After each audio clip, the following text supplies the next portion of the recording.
Hi guys, welcome to this tour of the one-to-one Minecraft model of the DDG-51, which is the lead ship in the Arleigh Burke class destroyers. These are currently in use by the United States Navy. They have been for quite a while, and they were going to be phased out in favor of the Zumwalt class, but that did not go so well. So now they're still being created today.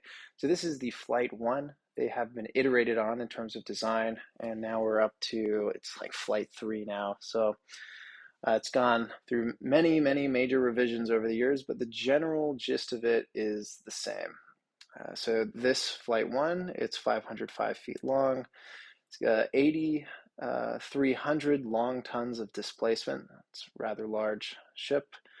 It's got a width, so a beam of 66 feet, and then a draft of 31 feet, so how deep it sits in the water. So it's propelled by 4 General Electric LM2500 gas turbines, and it's got 2 shafts, 2 props, variable pitch, of course. So the way I'm thinking of doing this is going from bow to stern.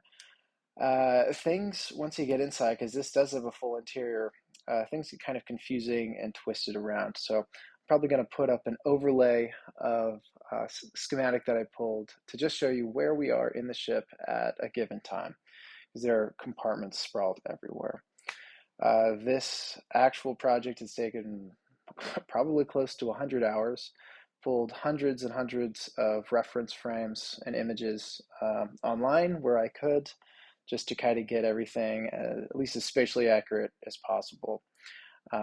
Also have pulled as many of the publicly accessible records through retrofit plans and general schematics to try to get everything in the right positions. I will say, big disclaimer, is that a lot of creative liberties were taken, especially with the interior and the engineering spaces. So there's not a lot of public records available on that, obviously, right? I mean, this is national security related stuff. So I kind of had to use my own imagination to put things where I think they should be, but generally they are correct. But again, creative liberties were taken. Disclaimer number 2. So this is Minecraft, right? So we're dealing with 1 meter by 1 meter by 1 meter spatial resolution.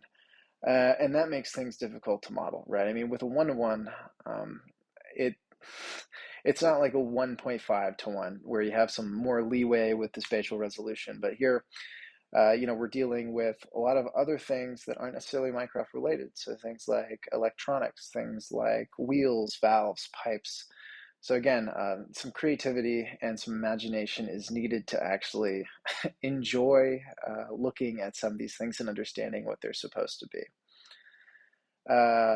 Third disclaimer is all of the stuff that went into this, they should be publicly available and declassified. So there shouldn't be anything that's dubious that's going to be shown. I mean, it's Minecraft, right? Like it's not gonna not gonna matter here. So again, I'm thinking about going bow to stern, and that's what that's what we'll do. So in the Navy, there's a ton of different acronyms, especially in the naval world, as well as just the numbers for what these different things are. Right? You've got different kinds of radar, you've got different kinds of weapon systems that I'll try to decipher the jargon for you as we go along.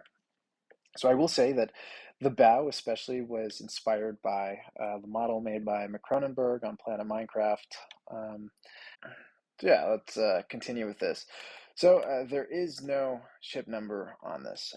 This is for a reason, the reason being that this shell, the hull, there is no double hull in here. So on the actual sides, the interiors, you will see this just straight natural stone. And again, we've got size constraints as well. So it's trying to pack everything we can into this model, which does automatically have a full meter that's wasted just based off the hull. So at the very forward section of the ship, we've got 2 anchors shown by this, just an anvil on 3 stairs. And then we've got them going into chains, which then go down into the anchor chain handling room. And we're going to go through the interior later. We're just going to go through the exterior first. So then we go back, and then we can see that we have the main deck gun of the Arleigh Burke, which this is a 5-inch, 127 millimeter Mark 45 gun. And this hauls up shells from projectile magazine that sits directly below. It's in a carousel configuration, so all the shells are stored around that central tube that then um, brings up the shells into the main gun and the breech.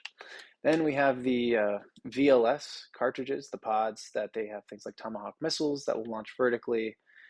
And yeah, enough said about that.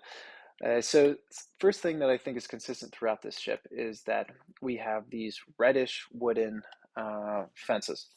And these are going to be fire water related things, that or oil, like lubrication oil, but that's going to be saved for the engineering spaces.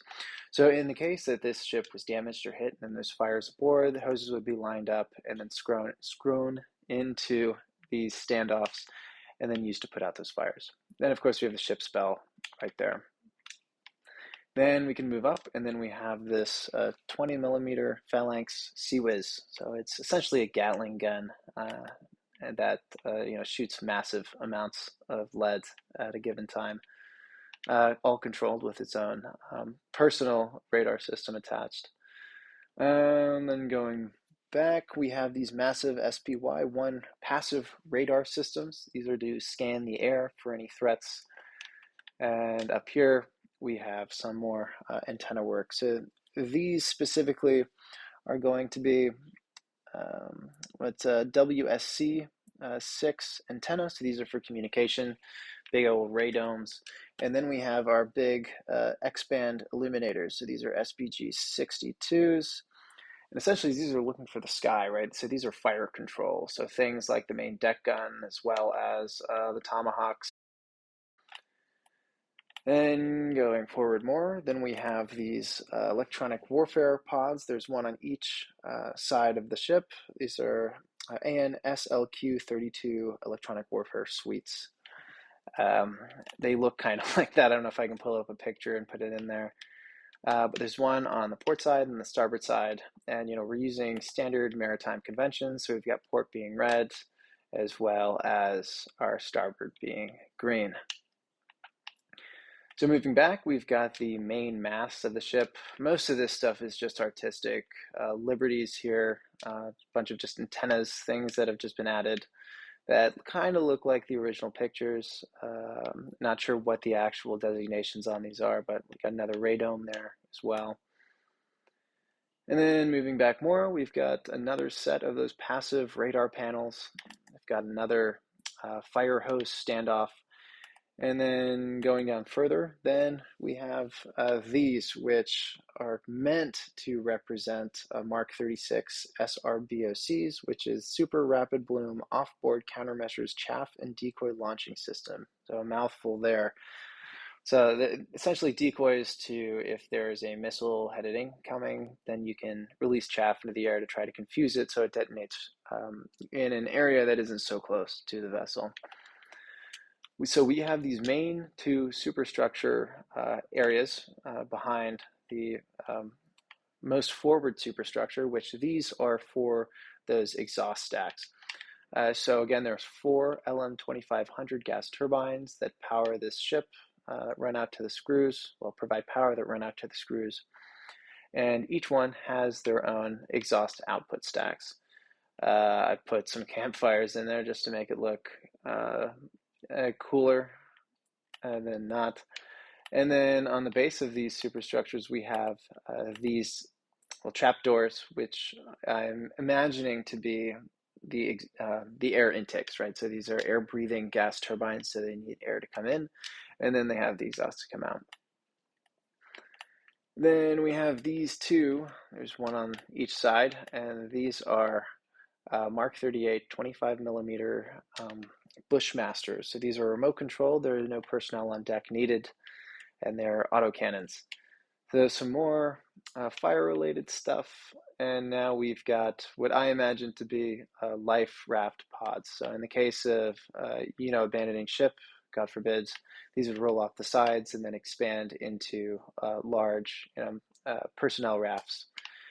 And then I have these, which are kind of just lashed on there. They're supposed to be life rafts. So moving afterward more, we have, oh, in between the two exhaust superstructures, we have these harpoons as well. I think these are Mark 141s. And so they're missiles that are launched. And these are supposed to be tubes, so you got to use your imagination here, that are at opposing 45-degree angles. And then coming back further, we have a torpedo system, which can swing out. This is supposed to be actually 3 tubes in a triangular fashion, but we're using slabs to show it here. And then another VLS section. And all this red stuff, it's pretty much painted on the deck to make sure that any personnel that's out there knows essentially not to go, right? You don't want to be hit in the face with the rear of a torpedo tube or close to these VLS pods when they're launching. Moving further back, we've got the flight deck, which this is a Flight 1, so it didn't have a hangar, so they didn't carry any helicopters actually on the vessel. That's introduced in the Flight 2A, I believe. But they do have the capacity to land helicopters as well as to refuel them. And all flight operations are directed from this little area right here. And then for what I'm pretty sure is for the auxiliary generators, we have another exhaust plume there, and then some other exhaust. Now on the starboard side of this vessel, we've got the 2 ribs, right? The rigid inflatable boats, and these are lowered into the ground for any land operations or vessel or sea-to-sea operations. And yeah, again, the spatial resolution really limits how accurate these look. Again, we also have another 20mm phalanx CIWS, and those 2 other the 2 other SPG-62 illuminators. Yeah. Moving forward, more of those chaff decoys and another electronic warfare systems suite. So this is the pilot house, which I'll get to once we get to this VLS pod on the interior. And yeah, so let's go to the foremost section of the ship. So going down, we are in the windlass machinery room. So this is just forward of the bosun's storeroom, and this is the equipment that actually raises the anchors there. So these anchor chains, they're pulled up by these, I consider to be motors, and it comes directly down from just above the actual anchor chain handling equipment room. And this is just a bunch of 2 massive pulleys, as well as a couple of small handling chains in case you need to get a link out, and then some storage there. So these chains are then hauled, and then they're hauled down into the chain locker, which is just a storage area for the massive anchor chains. Then back to the bosun storeroom. So again, this is just more storage. Enough said there. Then we can go lower into the hull. So there's 3 sonar equipment rooms directly below this section. And again, there's a massive sonar array on the hull of this vessel, as well as the tumble dome hull, which is at the very forward part of the ship, below the waterline, of course. So one of the things that I've done here is use these blast furnaces as representing server racks. And then we've got a bunch of this quote-unquote cabling and raceways and wiring there. And then these smokers I'm using as kind of, things with screens on them so you can tell the status. Oh my God. So these smokers are used for printouts and screens of any kind. And we've got another set of servers that I'm using just as, I think these are bookcases. So then down more to the sonar equipment room 2. Again, it's just a lot of processing equipment for the sonar information streams that are coming in.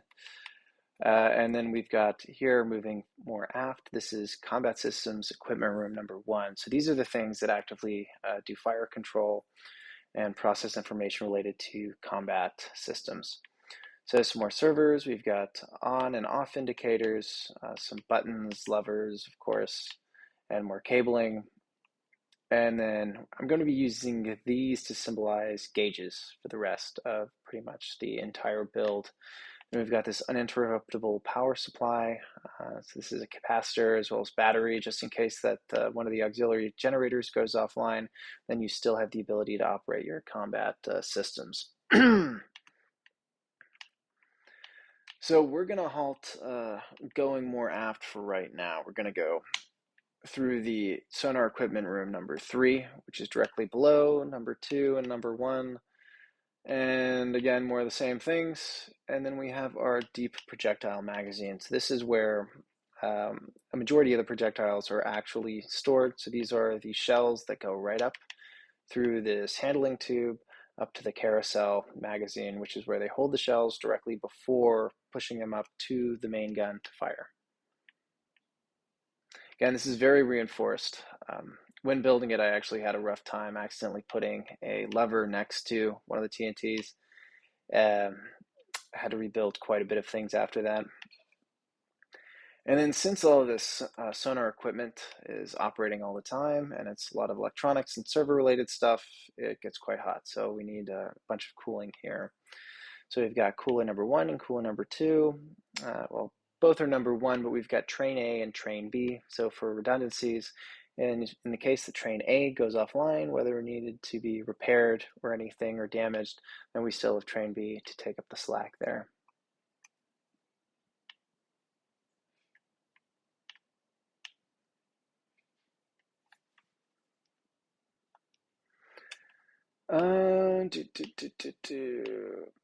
Okay, yeah, so we went through CSER 1, and then we can go back up to sonar room 2, or no, sonar room 1, and then up to bosun storeroom.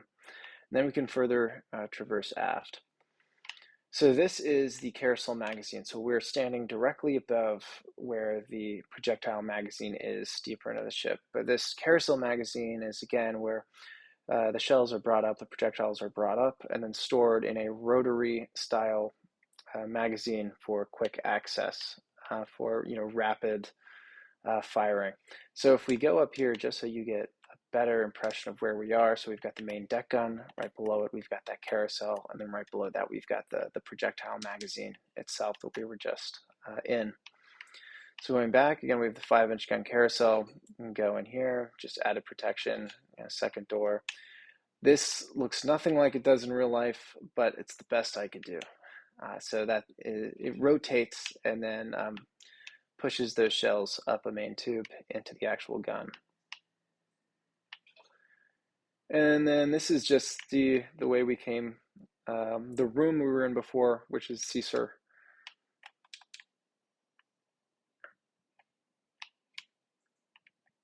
And then right behind this is the VLS pod.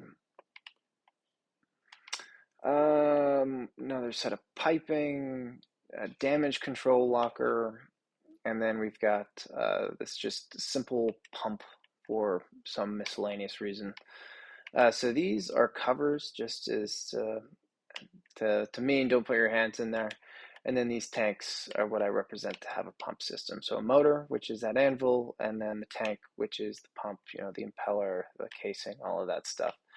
So right aft of the VLS, we've got the security station, which is just as a small arms locker, that sort of relevant stuff. And then we have the damage control central, as well as the forward muster point, which is in the case you need to get all the crew, well, at least the forward section crew, into a muster station, whether or not in a wartime scenario, in case everything was damaged, then you have to put together damage control parties. This would be the area to do so. And this kind of takes a workshop vibe to it. So we've got, it's an axe, but in this case, it's a hammer. And we've got a forward access trunk, which goes down right to the bottom level. And then we've got a larger equipment and cargo access that goes right up to the main deck.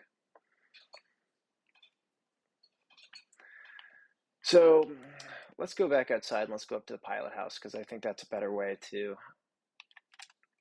keep moving aft here. So we've covered the section right up until here. So again, this is the VLS pod. So right after that is the security station. Then we've got damage control central. And then on this side, we just had that hallway.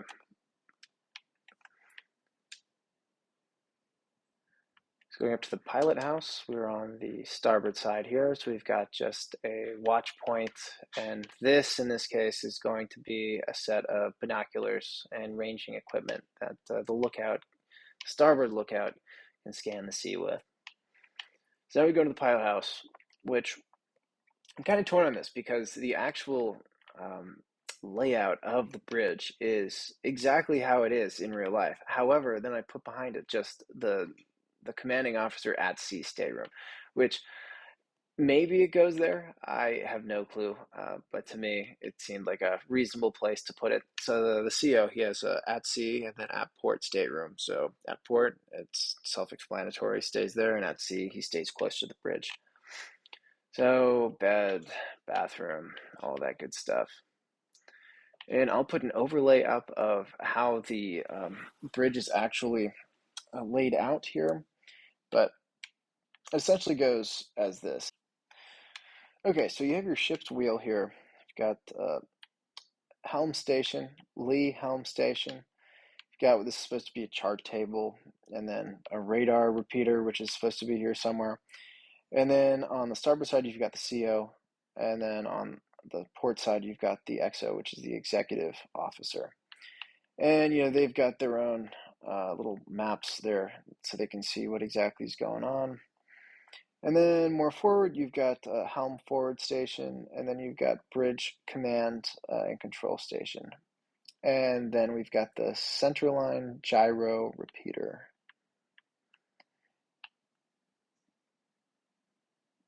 So we're on the O2 level. Well, no, we're on the O3 level right now, but O2 is directly under us. So the way that the deck system works in ships, essentially, is you've got the main deck, which separates the above decks and the below decks. The above decks, they're numbered 0, 1, 0, 2, 0, 3 in ascending order going vertically. But then going below, it goes 1, 2, 3, 4 in a descending order. So whenever there's a 0 before, you know that you're above the main deck. And this is the 1MC, so in case you need to talk to the entire ship. And then we can go to the port side. Again, just like the starboard side, we've got a lookout station. And then to the back, we've got some signaling equipment as well as another flag to run up the mast. So going back into the pilot house, then we can go below. We've got a signal stow for signal flags and signal equipment. And then we can go down to the O1 or O2 level, excuse me. So we've got some chart archives in here. Some nice maps. It makes everything look a little bit better. Then we've got radar room 1. Radar room 2 is pretty close. So just like the sonar equipment rooms, a bunch of server racks to actually take and process the information that's given from the actual sonar or radar equipment, excuse me. And then we've actually got radar room 2, which has a station added in addition to the server racks. So all that's there. We can go back. Again, this is the chart room over here. We've got an extra bathroom there. And then this is aft exit to the superstructure, which is in between main superstructure and then the main engine room 1 superstructure.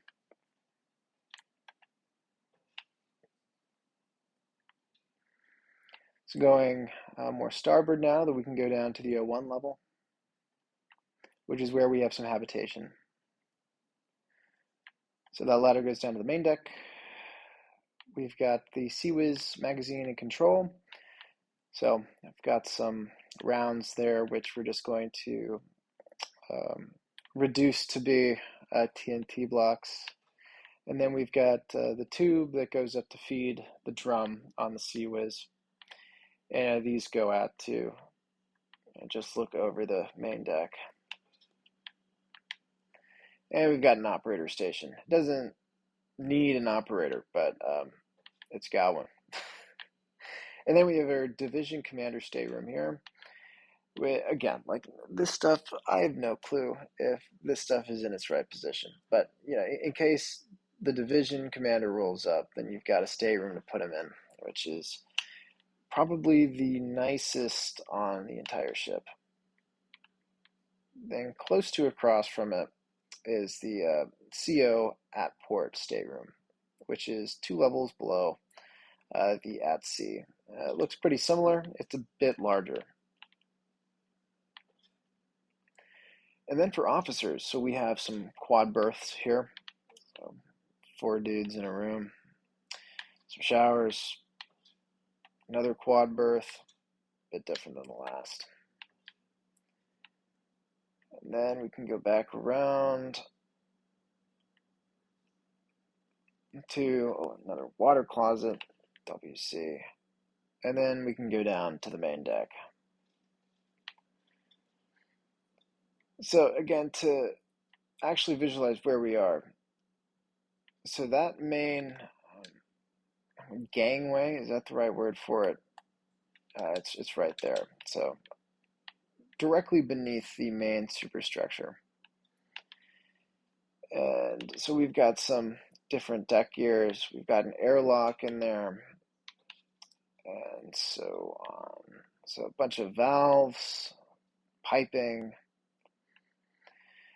And then we can go forward aft again. So this is fan room. Again, a bunch of different air handlers. Think air conditioning systems, up big ones. And then, okay. This is the ladder. That's from the O1 level, division commander stateroom, and then down to the main deck here. So then this goes down to the first deck, which we're not going to do right now. So starboard side gangway. Then we have our combat systems maintenance central, tech library, and repair room number 8. So it's an electronics workshop meant to repair different combat pieces of equipment and that sort of stuff. And we've got some bookcases there because it is a tech library. Yeah, and this is just a bit of storage. Now we're at the port gangway hallway. Over here we've got a couple of offices, just an admin office. We've got an operations office, kind of boring. And then we've got our executive officer stateroom, which is similar but a little smaller than for the CO.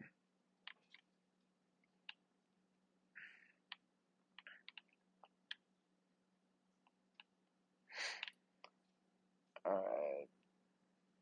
Is it better? Okay, yeah, let's go back over here. And then this is the stairwell that we came down initially. So we've got another fan room for radio communications for the CIC, Combat Information Center, which is directly below.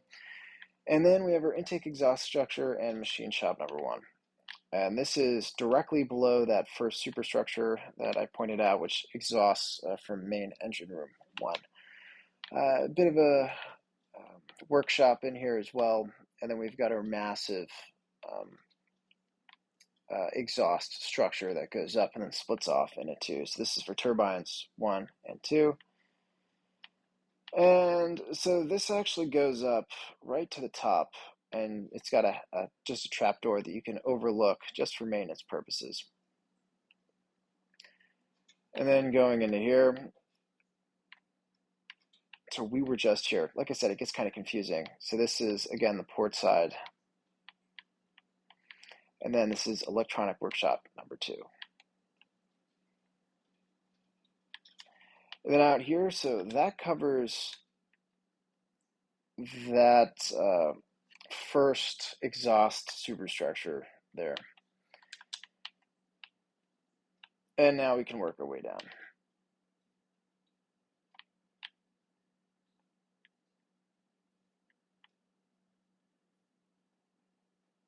This is the 2 level.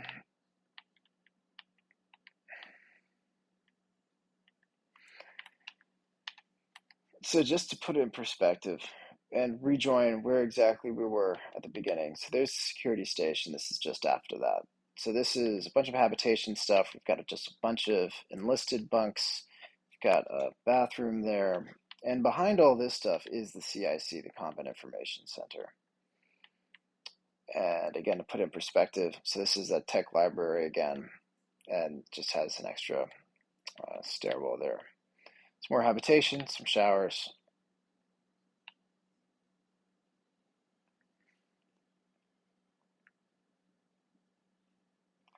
So there's the crew mess, which we'll deal with later.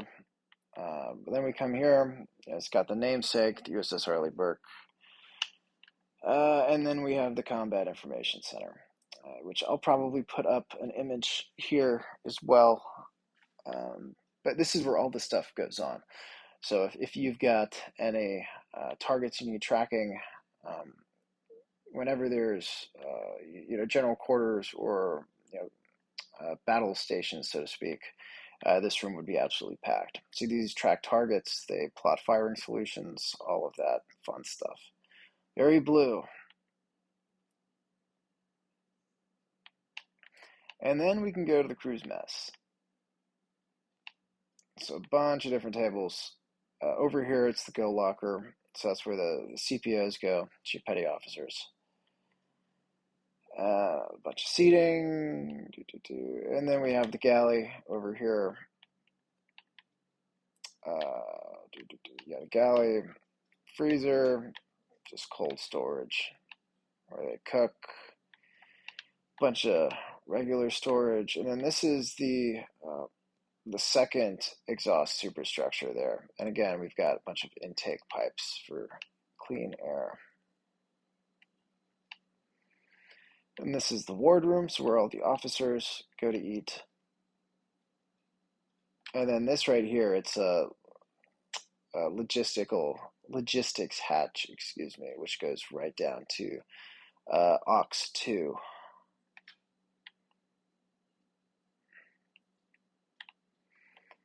And so we'll go back there later. So this gets us into the bulge of that second superstructure, exhaust superstructure. And this is just a bunch of different stuff, a WC. Radar rooms 2 and then 3. Radar room 3 is up here. Again, just a bunch of equipment.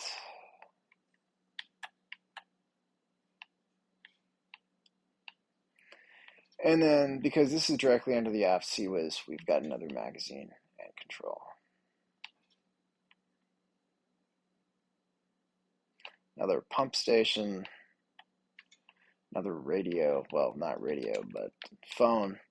And so that's the bulge I'm talking about, right on the port side of that aft superstructure with that phalanx gun right there.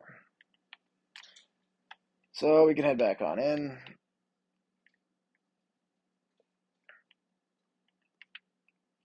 And continue aft. So we've got a chief petty officer quad berth, another pump station, some more berths here. Again, we're on the port side right now, and all of these are going to be. These are 8s. Okay, a couple 8s there, and then in the center of all of this stuff. So this is right on the center line of the ship. We've got a bunch of heads, showers, wash. And on the other side, it's kind of a mirror. So we've got just a bunch of 8 bunks. And then a very, very tiny Caesar 3.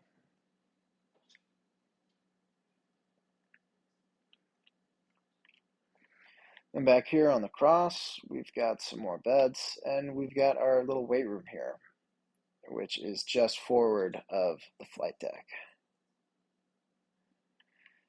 And directly behind that, we've got flight ops. So again, this is just coordinating each of the helicopters that are coming in.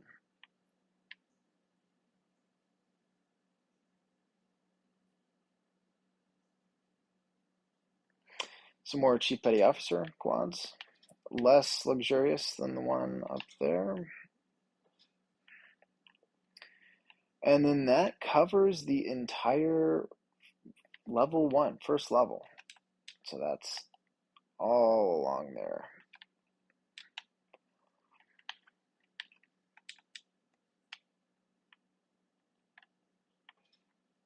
So below this is now the engineering spaces. And there's some more living spaces there too, but this is where things get a bit more messy.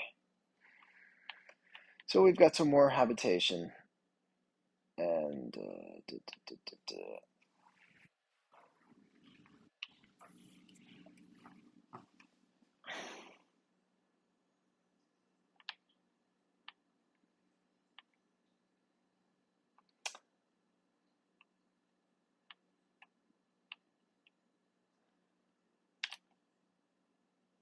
let's go right to the stern and then work our way up from there. So this is as far back as you can go. So directly after that, this is the stern section. So we've got some rope-related stuff, train-related stuff back here. We've got a standoff for our, I guess, aft mast. That's what you'd call it. So some more habitation. We've got aft security. Small arms locker here as well. And then we have the ship brig, in case there are unruly people.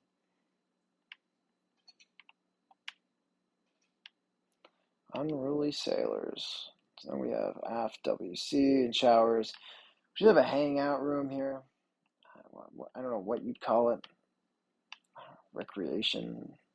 TV, remote, American flag.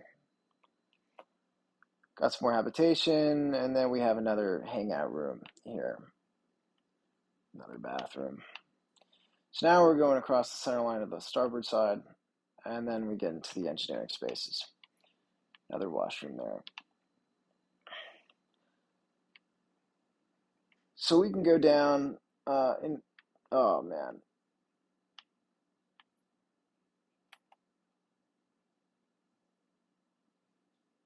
I forgot the aft steering. So this is where all the steering equipment is. So we've got number 1, train A, hydraulic power unit, number 2A, 2B. So you've got our 1s and then our 2s, and then we've got the emergency after steering unit. So in case the bridge is incapacitated, you can still steer the vessel.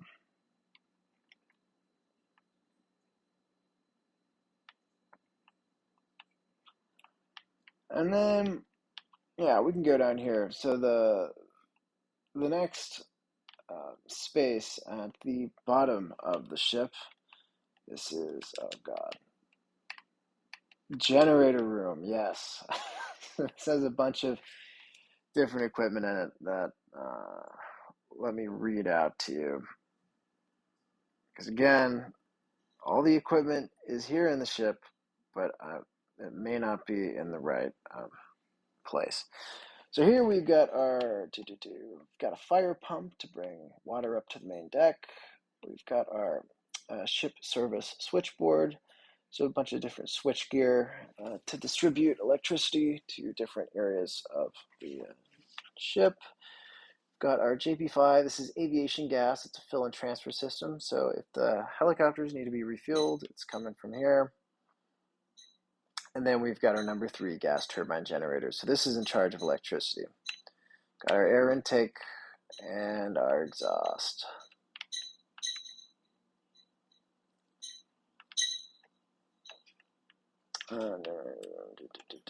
Well, probably should have put signage there. What is this? Okay, air conditioning, mechanical, and pump header room. And okay. And most of the stuff is down there. So down here is shaft alley. So this is a major mechanical space on DDG-51.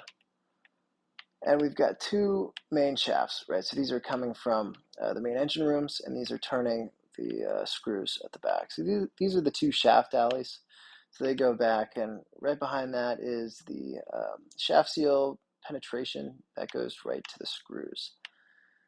We've got 2 line bearings there. Line shaft bearings help lubricate and stabilize the actual shafts. I mean, these are really long things, very heavy as well. Seawater cooling pump. We've got our AC plant, another fire pump. Then we've got a number 2 thrust block. So the thrust block is what transfers the energy of pushing the vessel forward. So we've got a rotational energy that's pushed back to the screws, propellers, whatever you want to call them, that then transfers the energy into the water, which then pushes the ship forward. But you need to make sure that this shaft isn't pushing on the bearings in the actual turbines that are powering them.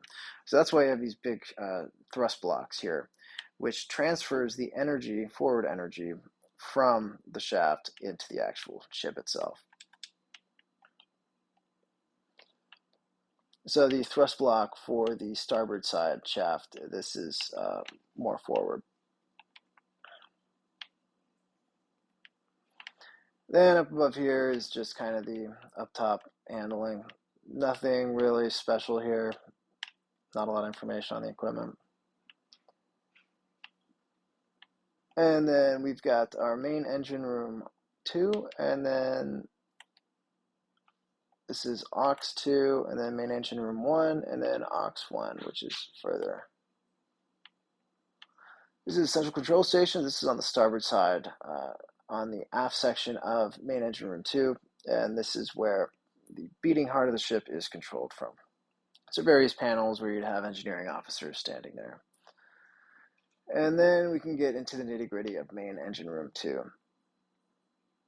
So again, this is coming off of, we've got the recreation room. This is port side. We're looking forward right now. And this overlooks the entire engine room. So this goes right down to just above the keel. And right up top here, we just have the lubricating oil service system, so number 2. Again, we've got a bunch of gauges there. It's only going to get messier. Now we have the ship service switchboard number 2. So again, we saw that third one earlier. We've got this, what's it called, phone, just to call around if there's any issues. Then we can go down further. We have our fuel oil transfer system, a bunch of piping. We've got our fuel oil purification system, which involves a centrifuge to get out any of the physical impurities in the oil, so you don't really have to go with an oil change like you would with a car. Got a couple of different compressors. So we've got number 1 and 2 low pressure air compressors. And then we've got number 2 high pressure air compressor. Got our fire pump, number 4. There's quite a bit of fire pumps on this vessel.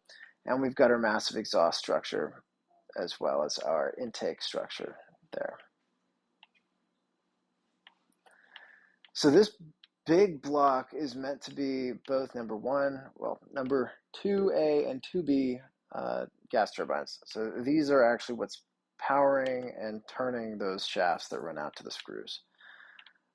Again, not enough room to actually put them physically separate, but here we are. So there's General Electric LM2500 gas turbines. So we've got a manual turbine trip. Just in case there's a major issue, then you can manually come and then trip the turbine.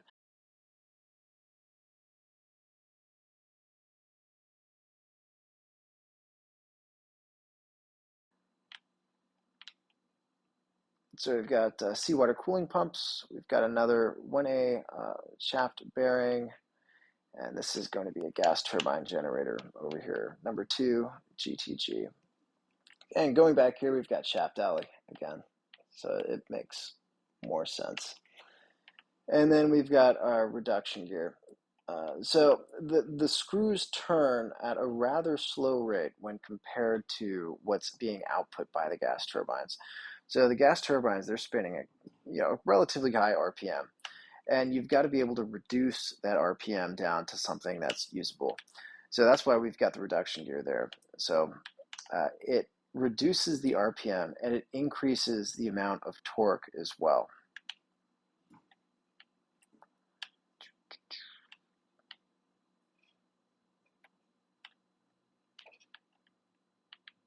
So just for consistency, we'll go back up. And that is main engine room 1 or 2. And then this is above aux2. And this is just a repair workshop that I put down. So we've got a little crane that comes through, and then we have that main access trunk to raise and lower equipment, and then this goes right up top to the main deck. We've got our bypass, so in case you don't want to go into the main engine room to get through, over there we've got a bypass on that side. This is just a repair order or motor winding short, so going and repairing this damaged motor right there. And then we can go down to aux2. And aux2, so it's got the number 2 and 3 AC plants. It's going to be number 2, number 3. It's got the oily water separator because there's bound to be water that gets into your oil. You need a way to separate those out. And then we've got our main thrust bearing on the starboard shaft, which is down lower. Why they put it here, I've got no clue. Yep, big ass thrust block. Seawater cooling pumps down here. No other equipment needed.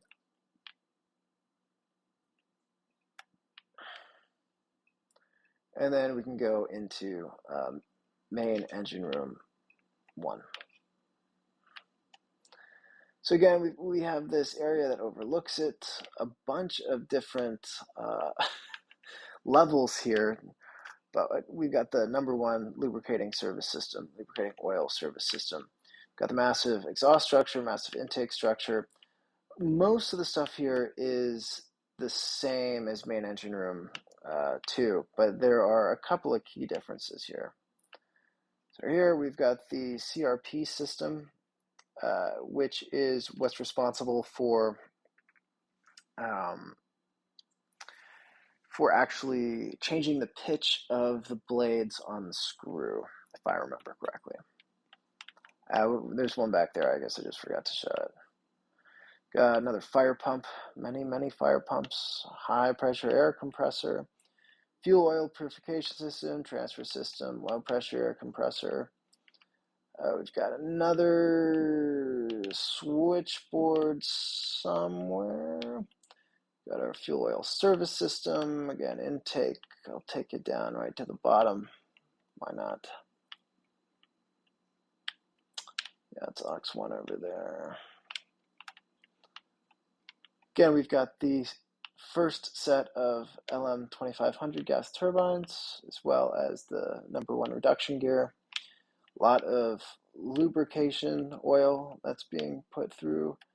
Got our vapor, it's misspelled, vapor compression distiller. So just some distillation equipment. Got number 1, another seawater coolant pump. Yeah.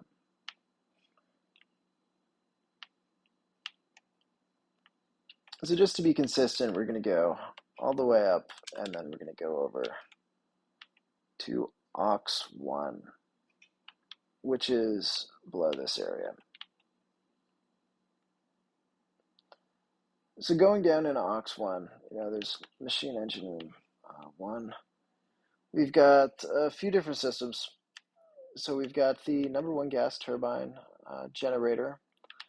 We've got a seawater cooling pump, another AC plant, another fire pump, potable water pump, and then we've got another potable water pump. And then below there's tanks, so there's nothing below this section right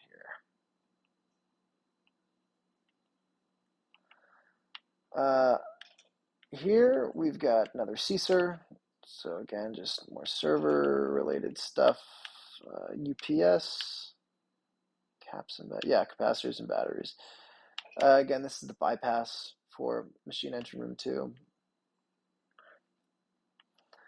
And then just across, medical area operating suite. Then down here, we've got some sewage-related stuff here. So, wastewater wash. So this is just kind of your standard wastewater treatment setup in a marine environment.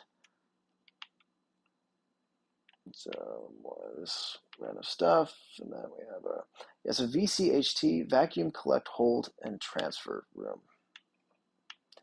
Then down below here we have some more machine sewage related stuff, sewage treatment primary chamber, aeration chamber, and then that's pushed over to the okay, so that then goes up there, and another fire pump.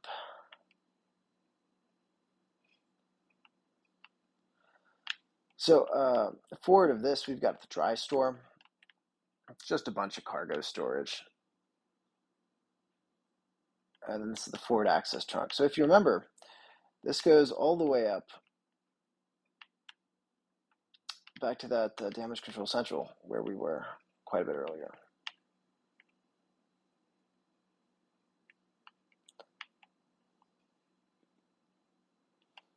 Going up further, we have that medical again. And then we have our comp center, which it's paper to write down information. We've got a bunch of phones and stuff. Again, that's the cross. A lot of clocks for different time zones and stuff. And going even forward, we've got more habitation. Again, this is the forward access trunk again. Got a bathroom. More bunks, showers, more bunks. And then finally, this is back to CSER 1. So we are, I believe we have traversed the entire ship now within 1 hour. That is pretty good. Stuff like that. Back up here. Back up here. Yep, first platform, the O1 level. Just going to bring you back right up to the top.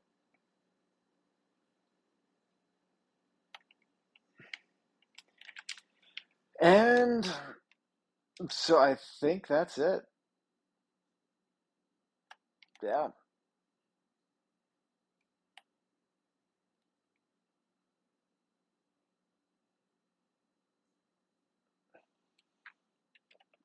This is kind of my pride and joy. I've got a bunch of other naval stuff on this world, but man, the amount of research and time that it took to actually put this together. Ooh.